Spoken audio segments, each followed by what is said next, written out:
This is part 3 of my breakdown of Outlander Season 7, Episode 5, titled Singapore. So if you are looking to avoid spoilers for the books or the show, please do keep on scrolling.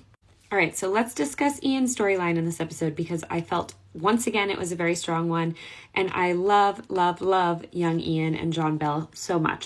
So while at the fort, young Ian is tasked to deliver a letter to Joseph Brant, who is at a Mohawk camp nearby.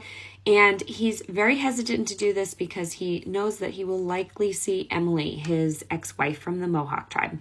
But before he goes, we get to see one of my favorite scenes from An Echo in the Bone, where he and Claire discuss what happened that might have led to his inability to get Emily pregnant and for her to have a child with him. The dialogue from the scene is almost word for word from the books. The only difference being in the books, Claire describes very specifically the science behind why he most likely was unable to get Emily pregnant. I'll leave screenshots up here if you care to read through them.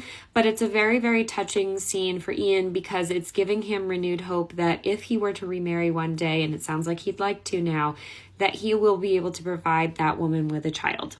Book readers know how that works out, but there's slight foreshadowing with that and his scenes with Rachel.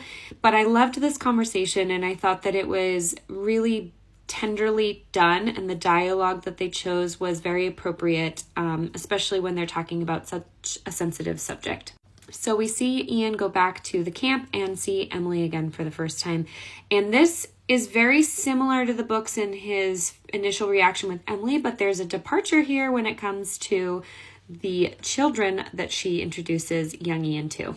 He meets her son, who introduces himself by his Mohawk name, and Emily asks him to name him with a name of his own people, in which he names him Ian James, after himself and his Uncle Jamie. In the books, this scene plays out quite differently. Ian meets this young boy and finds out that he is being told by his grandmother that he is the child of young Ian's spirit, but to not tell his actual father. While they're talking, a lizard comes out from between the rocks and the child picks it up. And Ian asks, "What will you do with the lizard?" And the kid says that he will name him.